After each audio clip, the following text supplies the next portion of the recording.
હવે આવી રહી છે નવરાત્રી અને નવરાત્રીમાં જો કે બધા કળશ સ્થાપના કરતા જ હશે, પણ હું તમારી માટે કાંક અલગ જ રીતે કળશ સ્થાપનાની રીત લઈને આવી છું, તો બધાય ઠેઠ સુધી વિડીયો જોતા રહીજો. તો સૌથી પહેલા તમારે લેવાનું છે એક ત્રાંબાનો લોટો, અને હા, ખાસ ધ્યાન રાખજો કે ત્રાંબાનો જ તમારે લોટો લેવાનો છે, બીજો કોઈ લોટો લેવાનો નથી. અને એની ઉપર તમારે દોરવાનો છે સ્વસ્તિક.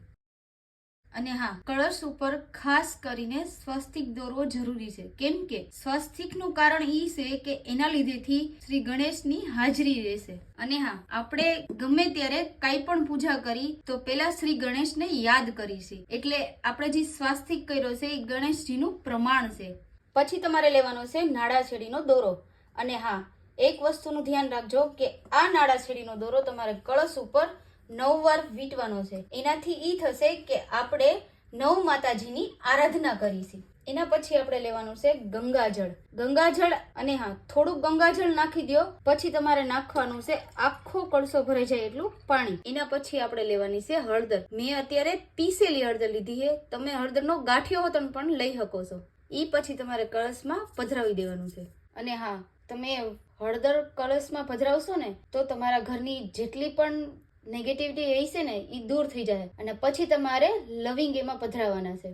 પછી તમારે એલચી લેવાની છે, અને ખાસ વસ્તુનું ઈ ધ્યાન રાખવાનું છે કે ઈ તમારે જોડીમાં પધરાવવાની છે.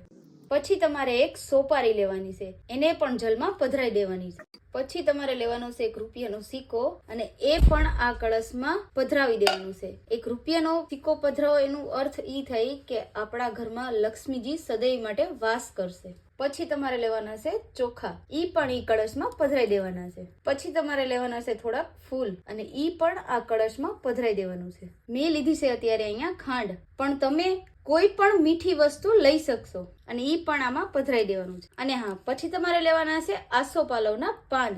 મેં તો અત્યારે આસોપાલવના પાન લીધા છે, તમે આંબાના પાન પણ લઈ શકો અને આસોપાલવના પણ લઈ શકો. અને ઈ વસ્તુનું ખાસ ધ્યાન રાખવાનું છે, આ પાન તમારે 9 લેવાના છે, અને 9 પાન તમારે કળશમાં આ રીતે રાખી દેવાના છે.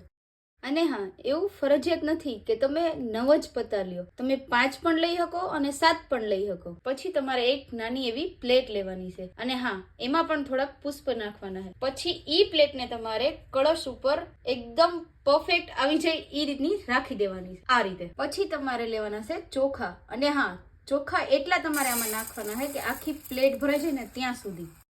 અને હા, તમારે એક નારિયેળ લેવાનું છે, અને ઈ નારિયેળ ઉપર તમારે એક માતાજીની ચુંદડી જે ચડાવેલી હોય ને ઈ એની ઉપર તમારે વીંટી દેવાની છે. પછી તમારે ઈ કળશ ઉપર જે આપણે નાની ડીશ રાખી ને એની ઉપર રાખી દેવાનું. અને હા, અહીંથી હજી આપણી વિધિ પૂરી નથી થઈ, હજી આગળ પણ વિધિ છે.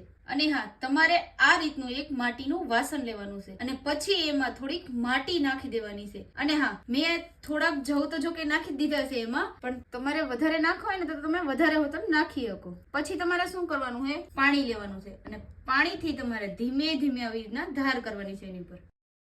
અને હા, ખાસ વસ્તુનું ઈ ધ્યાન રાખવાનું છે કે તમારે દરરોજ ને દરરોજ થોડું થોડું પાણી આની ઉપર છાંટતું રહેવાનું છે, જેથી કરીને આપણા જવ મોટા થાય અને જલ્દીથી થવા લાગે.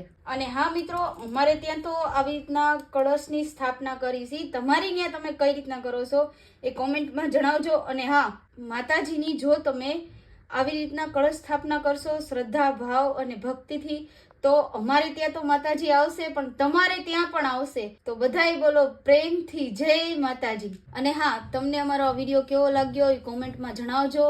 અને હા, અમારા આવા જ અવનવા વિડીયો જોવા માટે અમારી આ ચેનલને લાઈક કરો, શેર કરો, સબસ્ક્રાઇબ કરો. જય માતાજી ફોલો કરતા જજો. કળશ સ્થાપનાની જે રીત છે એ તો મને બહુ ગમે છે, પણ તમે કઈ રીતના કરો છો એ કોમેન્ટમાં જણાવજો. અને હા, મારથી કદાચ પૂજામાં કાંઈ આમ તેમ થઈ ગયું હોય તો કોમેન્ટમાં મને જણાવજો, જેથી કરીને હું બીજી વાર પણ કળશની સ્થાપના કરું તો એ રીતની કરું.